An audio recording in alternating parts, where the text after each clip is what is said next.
తాకట్లో ఉన్న మీ బంగారాన్ని విడిపించి ఆ రోజు ఆన్లైన్ రేటుకి కొంటాం. Sharma gold company. నమస్తే, వెల్కమ్ టు సుమన్ టీవీ. నేను పద్మిని. ప్రస్తుతంతో పాటు ప్రముఖ పంచాంగకర్త, వాస్తు జ్యోతిష పండితులు, హస్త సాముద్రిక నిపుణులు మేడికొండూరు విశ్వనాథ్ ప్రసాద్ గారు మనతో పాటు ఉన్నారు. మాట్లాడదాం. నమస్కారం అండి. ఓం మాతా పితృగురుభ్యో నమః. నమస్కారం. ముందుగా మీకు శ్రీ పరాభావనామ సంవత్సర ఉగాది శుభాకాంక్షలు అండి. మీకు కూడా. Thank you sir. రాశి ఫలాలు అనేవి తెలుసుకోవాలి అని అంటే అది సంవత్సరంలో ఒక్క పర్యాయం మాత్రమే తెలుసుకోవాలి అనేది శాస్త్రం పెట్టిన ఒక విధానం, అంతేనా సార్? కాదా? కాదండి, మాస రాశి ఫలితాలు ఫలాలు తెలుసుకోవచ్చా? ఇది ప్రతి మాసానికి ప్రతి వారానికి సంబంధించిన ఫలితాలను విశ్లేషణ అనేది ఉంటుంది. కాకపోతే మనకు ఆనవాయితీగా వస్తున్న సాంప్రదాయం ఉగాది. ఇది ఉగాది రోజున ఆ సంవత్సరం ప్రారంభ రోజున మనకి రాశి ఫలితాలను అంచనా, ఈ సంవత్సరం ఎలా జరుగుతుంది ఏమిటి అనేది అంచనా వేయటానికి అదొక మనకు ఆనవాయితీ. ఇది ముఖ్యంగా వ్యవసాయ రంగానికి సంబంధించిన వారికి, వ్యవసాయ రంగంలో ఉన్నవారు, వ్యవసాయదారులకు ఈ సంవత్సరం ఏ పంటలు వేయాలి, ఏ రాశి వారు ఏ పంటలు వేస్తే ఎటువంటి ఫలితాలు ఉంటాయి, వర్షాభావ పరిస్థితులు ఏ సమయంలో ఏర్పడతాయి, ఇది నవనాయకుల దాన్ని బట్టి చెప్తారా? రాజాది నవనాయక ఫలితాలను బట్టి దాని విశ్లేషణ ఉంటుంది. కాబట్టి రాశి ఫలితాల విశ్లేషణ మనకు ఉగాది రోజు చేయటం ఆనవాయితీ. కానీ ప్రతి వార ఫలితాలను విశ్లేషించవచ్చు, దిన ఫలితాలను విశ్లేషించవచ్చు. సో ఆనవాయితీ ప్రకారమే డెఫినెట్గా ఉగాది నాడు చూసుకుంటాము. అలాగే పంచాంగకర్తలు చేసేటటువంటి విశ్లేషణ ఇంకాస్త ఎక్కువ విశ్లేషణాత్మకంగా ఉంటుంది. ఎందుకంటే వారికి పరిపూర్ణ అవగాహన ఉంటుంది గోచారం ఎలా ఉంటుంది అనేది. ఒక పంచాంగకర్తగా సుమారు ఒక 30 సంవత్సరాల నుంచి కూడా పంచాంగాల్ని రాస్తూ ఉన్నారు. So you are the right person. అలాగే స్వానుభవాలు చెప్పచ్చో చెప్పకూడదో నాకు తెలియదు, కానీ నన్ను అడుగుతూ ఉంటారు కాబట్టి నేను ఈ మాటని మెన్షన్ చేస్తున్నాను. నేను ఇలా ఆస్ట్రాలజర్స్ని ఇన్వైట్ చేయడం కానీ, ఇంటర్వ్యూస్ చేయడం కానీ, లేకపోతే ఆధ్యాత్మికవేత్తలతో మాట్లాడటం కానీ చేస్తూ ఉన్నాను సుమారు ఒక 3-4 ఏళ్ల నుంచి. సో నన్ను అడుగుతూ ఉంటారు మీరెవరిని ఫాలో చేస్తారు అని. సో నేను ఫాలో చేసేది ఆయన ఒక్కరిని మాత్రమే. విశ్వనాథ్ గారు అంటే గన్ షాట్, ఇంకా అందులో తిరుగులేదు. ఆయన ప్రొడిక్షన్స్ అందించారు అని అంటే ఇంక తిరుగులేదు. నాకు సుమారు 10 ఏళ్ల నుంచి అనుబంధం ఉంది ఆయనతోటి. Sir thank you so very much. ఇదివరకు రోజుల్లో జెమినీ టీవీలో ప్రత్యేకంగా మీరు ఈ రాశి ఫలితాలని చాలా విస్తృతంగా అందించేవారు. మీకు బోల్డ్ అంత ఫ్యాన్ ఫాలోయింగ్ ఉండేది. సో మళ్ళీ ఎన్నాళ్ళ గ్యాప్ ఉంది సార్ ఇప్పటికి? 10 సంవత్సరాల గ్యాప్ తర్వాత నా రిక్వెస్ట్తో మీరు మళ్ళీ ఈ ఉగాది రాశి ఫలితాలని అందించడం కోసం మా ప్రేక్షకుల కోసం ఇచ్చేశారు. అందుకు వారందరి తరపున, నా తరపున ప్రత్యేకమైన కృతజ్ఞతలు సార్. థ్యాంక్స్ అండి. సో ఇక ద్వాదశ రాశులకి కూడా ఉగాది నుంచి ఎలా ఉండబోతోంది, వారు ఎటువంటి విధి విధానాల్ని ఖచ్చితంగా పాటించాలి, ఏ విషయాల్లో జాగ్రత్తలు తీసుకోవాలి, ఇవన్నీ ఒక్కసారి మీ ద్వారా తెలుసుకోవాలనుకుంటున్నాను. అలాగే పంచాంగ శ్రవణం కూడా ఉంటుంది. సార్ చేసేటటువంటి పంచాంగ శ్రవణం ఉగాది రోజు లైవ్ ఉంటుంది. పొద్దున్న 8ంటికి నేను అందించేటటువంటి ప్రయత్నం చేస్తాను. మన ఛానల్లో మీరు వీక్షించవచ్చు. మరి మొదలు పెడదామా సార్? తప్పకుండా అండి. వృషభ రాశి వారికి శ్రీ పరాభావనామ సంవత్సరం ఎలా ఉండబోతోందండి? వృషభ రాశి వారికి ఈ సంవత్సరం మిశ్రమ ఫలితాలు ఉంటాయని చెప్పవచ్చు.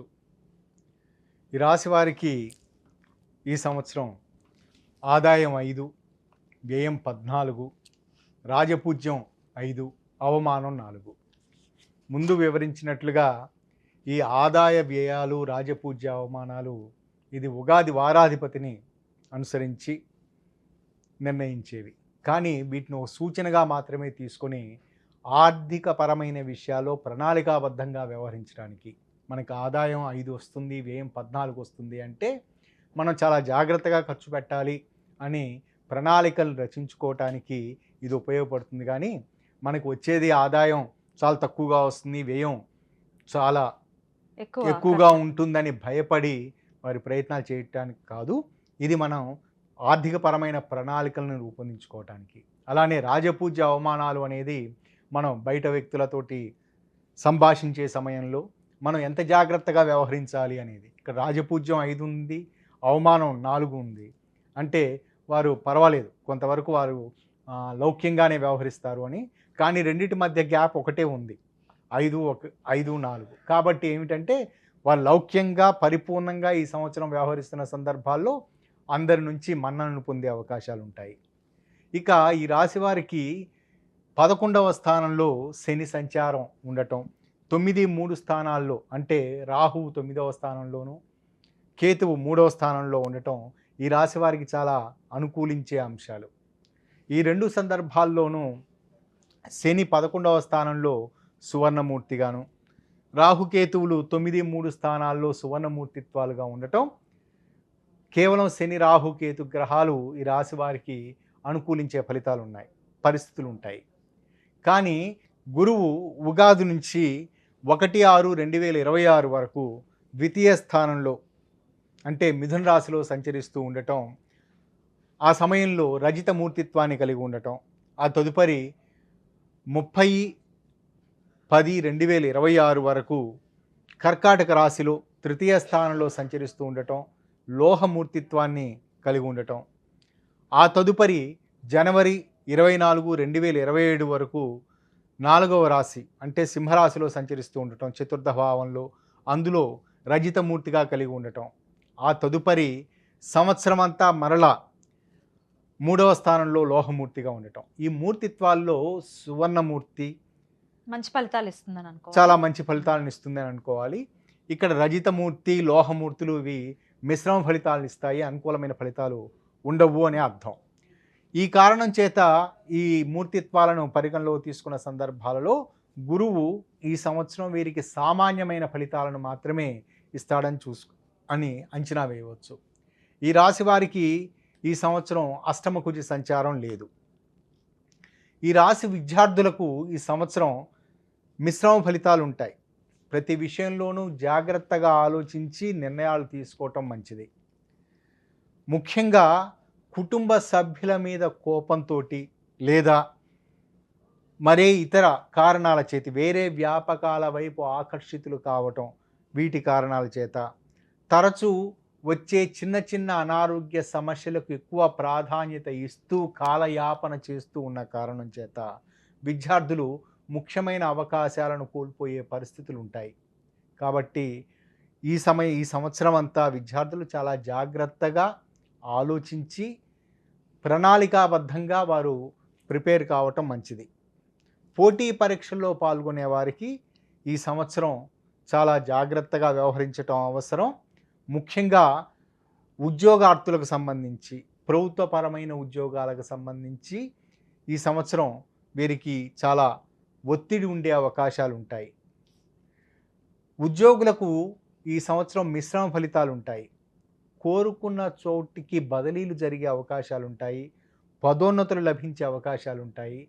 కానీ చేయని తప్పులకు అధికారుల నుండి విమర్శలు ఎదుర్కొనే పరిస్థితులు ఉంటాయి.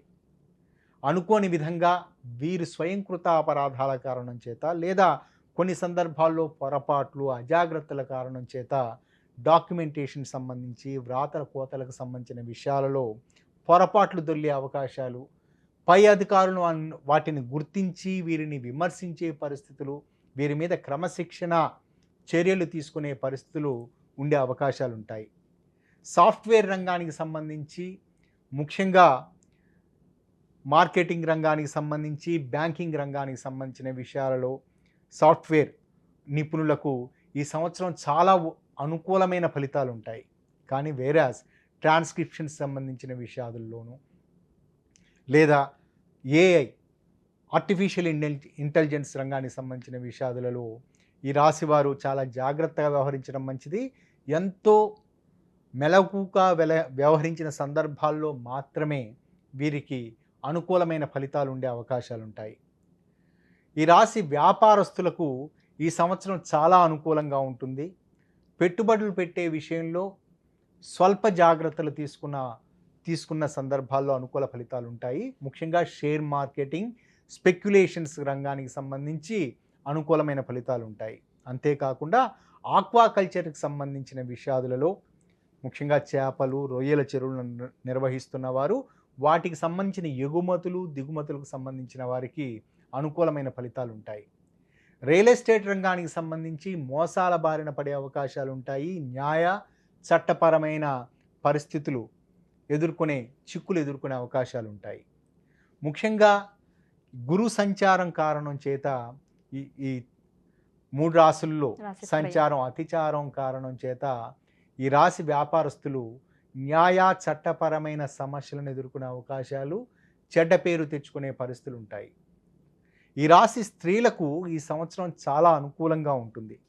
ముఖ్యంగా కుటుంబపరమైన విషయాల్లో పెద్దల నుంచి పూర్వార్జితాలు పిత్రార్జితాలు చేతికందే అవకాశాలు ఉంటాయి. ప్రేమ స్నేహం వంటి విషయాదులు పరిపూర్ణ అనుకూలమైన ఫలితాలను ఇస్తాయి. కానీ వివాహ జాప్యతలకు సంబంధించిన విషయాదులలో వీరు చిన్న చిన్న పరిహార మార్గాలను పాటించిన సందర్భాలలో, పరిహారాలు అంటే కాత్యాయని వ్రతం అటువంటివి చేస్తూ ఉండటం, లేదా స్వయంవర కళాగౌరి అనే మంత్రాన్ని జపిస్తూ ఉండటం, ఇటువంటి పరిహారాలు చేస్తూ ఉండటం, లేదా కుజునికి సంబంధించిన ఏదైనా శాంతి విధానాలు ఆచరిస్తూ ఉండటం వలన వారికి త్వరగా ఈ సంవత్సరమే వారికి వివాహ యోగ్యత ఉండే అవకాశం ఉంటుంది. సంతానార్థులకు ఈ సంవత్సరం శుభవార్తా శ్రవణాలు ఉంటాయి. కానీ వైద్య నిపుణులకు వైద్య సలహాలకు ప్రాధాన్యత ఇవ్వటం అవసరం. ఇక ఈ సంవత్సరానికి సంబంధించి నక్షత్రాల వారీగా మనం అంచనా వేసుకున్న సన్నివేశాలలో కృత్తికా నక్షత్రం చివరి 3 పాదాలు అంటే 2, 3, 4 పాదాలు వృషభ రాశిలో ఉంటాయి. ఈ రాశి వారికి ఆయుర్వృద్ధి ఉంటుంది. అంటే ఎంతో కాలంగా దీర్ఘకాలికంగా వారిని వేధిస్తున్న అనారోగ్య సమస్యలు ఈ సంవత్సరం వారికి తొలగిపోయే అవకాశాలు ఉంటాయి. తొలగిపోవటం అంటే యాదృచ్ఛికంగా తొలగిపోవటం కాదు, బహుశా వైద్య సలహాలను పాటించటం, సమయానికి ఆహారం తీసుకుంటూ ఉండటం, ప్రణాళికాబద్ధంగా క్రమశిక్షణాయుతంగా జీవన శైలిని ఏర్పరచుకోవటం లాంటి పరిస్థితులు ఉంటాయి. తద్వారా వారికి అనారోగ్య సమస్యలు తొలగిపోయే అవకాశాలు ఉంటాయి. కుటుంబంలో పెద్దవారి ఆరోగ్య విషయంలో స్వల్ప జాగ్రత్తలు తీసుకోవటం మంచిది. సంతాన అభివృద్ధి ఈ నక్షత్రం వారికి అనుకూలమైన ఫలితాలను ఇస్తాయి. ఎంతో కాలంగా వీరు ఎదురు చూస్తున్న ముఖ్యమైన వాహనాదులకు సంబంధించిన విషయాదులు, నూతన గృహ నిర్మాణ కొనుగోలుకు సంబంధించిన విషయాదులు ఈ సంవత్సరం కార్యరూపం దాలుస్తాయి. ఇక కృత్తికా నక్షత్రం వారికి సంబంధించి చూసుకున్నప్పుడు కందాయ ఫలితాలను మనం పరిగణలో తీసుకుంటే, కందాయ ఫలితాలు ఇవి 3 భాగాలుగా ఉంటాయి. అంటే 3 అంకెలు. ఒక్కొక్క అంకె మొదటి 4 నెలలకు సమభాగాలు చేసుకుంటున్నాం. ఈ సంవత్సరం అధిక మాసం వచ్చింది కాబట్టి చైత్రం, వైశాఖం, అధిక జ్యేష్టం, నిజ జ్యేష్టం, ఆషాఢ మాసం కాబట్టి అంతవరకు కందాయ ఫలితం ఈ మొదటి అంకెను సూచిస్తూ ఉంటుంది. ఇది సరి సంఖ్య అయిన కారణం చేత ఈ సంవత్సరం ఈ 4 నెలలు అంటే ఈ సంవత్సరం 5 నెలలు అధిక మాసం కారణం చేత ఆ సమయంలో వారికి ఆర్థిక పరంగా అన్ని విధాలుగా అనుకూలంగా ఉంటుందని చెప్పవచ్చు. ఆ తదుపరి 4 నెలలు వారికి బేస్ సంఖ్య 1 వచ్చింది కాబట్టి ఆ సమయంలో వారు కొంచెం ఆచితూచి వ్యవహరించడం మంచిది. ఆర్థికపరమైన విషయాలలో జాగ్రత్తగా ఉండటం అవసరం. చివరి 4 నెలలు కందాయ ఫలితం 0 అని వచ్చింది కాబట్టి శూన్య ఫలితాలు ఉంటాయి. కాబట్టి కరువు కాలం ముందు ఉన్నది అంటే మనం ముందుగా ఎలా దాచుకుంటామో అలానే చివరి 4 నెలలకు సంబంధించి అన్ని విధాలుగా మనం ప్రిపేర్ అయి ఉండటం, ఆర్థిక పరంగా కూడా అన్ని విధాలుగా మనం ఖర్చులు ఉంటాయి కాబట్టి వాటిని సమకూర్చుకోవడానికి మొదటి 4 నెలల్లోనే అనుకూలమైన ఫలితాలు ఉంటాయి కాబట్టి సేవ్ చేసుకోవటం మంచిది. ఇక రెండవది రోహిణీ నక్షత్రం. రోహిణీ నక్షత్రం వారికి ఈ సంవత్సరం ఆర్థిక పరంగా అనుకూలంగా ఉంటుంది. ఈ సంవత్సరం వీరికి ధనలాభం ఉంటుంది. ధనలాభం ఉండటం అంటే పూర్వార్జితాలు పిత్రార్జితాలు వీరికి చేతికి అందే పరిస్థితులు ఉంటాయి. అంతేకాకుండా వీరికి ఎంతో కాలంగా అందవలసిన ఆర్థికపరమైన బకాయిలు చేతికి అందే పరిస్థితులు ఉంటాయి.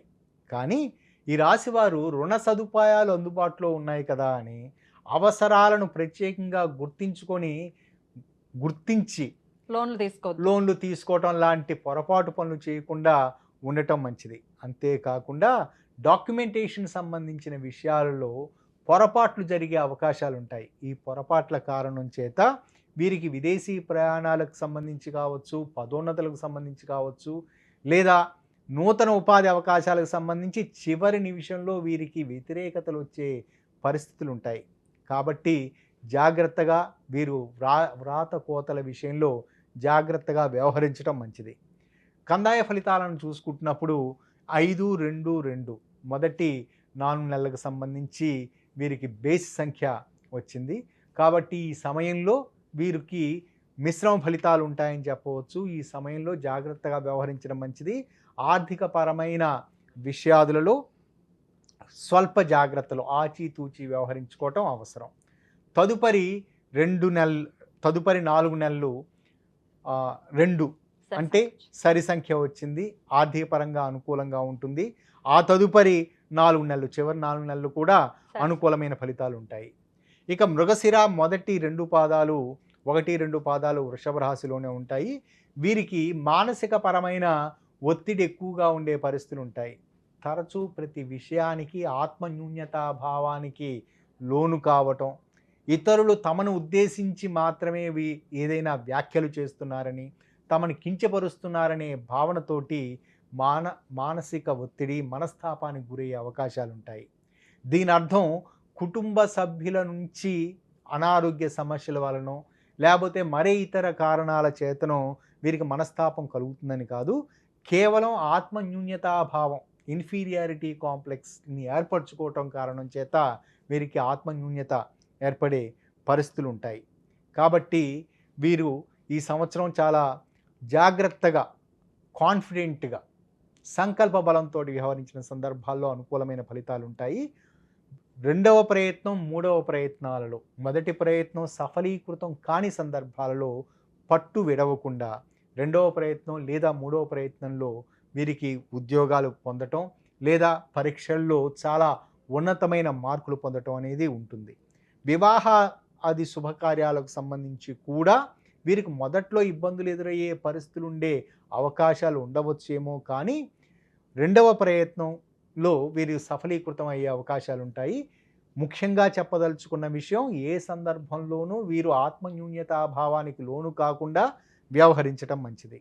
కందాయ ఫలితాలను చూసుకుంటున్నప్పుడు వీరికి 0-0-4 ఇక్కడ మొదటి 4 నెలలు, తదుపరి 4 నెలలు వీరికి శూన్య ఫలితాలను సూచిస్తూ ఉంది.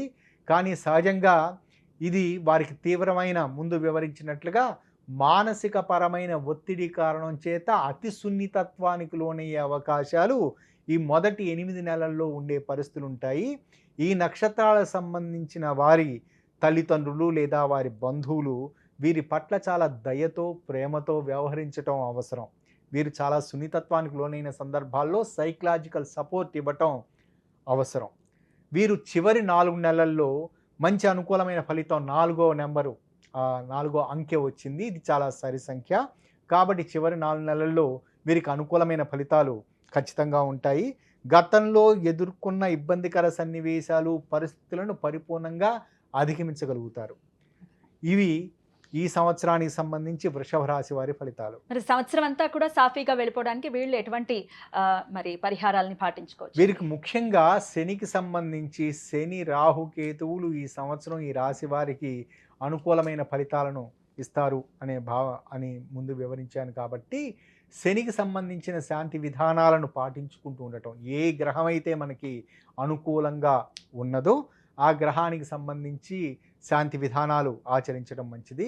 ప్రతి శనివారం వారికి కుదిరితే ఉపవాసం ఉండటం, లేని సందర్భాలలో దగ్గరలో ఉన్న శని భగవాను సంబంధించి నవగ్రహ దేవాలయాలకు వెళ్ళి శనికి సంబంధించి నల్ల నువ్వులు, నల్లటి వస్త్రం, తైలం అంటే నువ్వుల నూనె అక్కడ ఇచ్చి శనికి ప్రదక్షిణాలు చేయటం అలవాటుగా చేసుకోవటం. ముఖ్యంగా వెంకటేశ్వర స్వామి ఆరాధన చేస్తూ ఉండటం. శనివారం సహజంగా మనకి అందరికీ అలవాటైన విషయం. శనివారం వెంకటేశ్వర స్వామికి, బాలాజీకి సంబంధించి పూజ చేస్తూ ఉంటారు. వెంకటేశ్వర స్వామికి వారు ప్రతి శనివారం పూట ఏదైనా పూజా కార్యక్రమాలు చేసుకోవటం, వారికి ఆరోగ్యం సహకరించిన సందర్భాలలో, కుటుంబ పరిస్థితులు సహకరించిన సందర్భాలలో వారు ఉపవాసం ఉండటం మంచిది. ఈ సంవత్సరం ఈ సింపుల్ రెమెడీ చేసుకుంటే ఆఖరికి మృగశిరా నక్షత్రం వారు కూడా ఈ చిన్నపాటి పరిహారం ద్వారా వారికి ఈ సంవత్సరం అనుకూలమైన ఫలితాలను పొందుతారు. అలా పొందాలి వృషభ రాశి వారని మనస్ఫూర్తిగా కోరుకుంటూ చాలా చక్కగా తెలియజేశారు సార్. కృతజ్ఞతలు. నెక్స్ట్ వీడియోలో మిథున రాశి గురించి తెలుసుకుందాం. నమస్కారం అండి. నమస్కారం.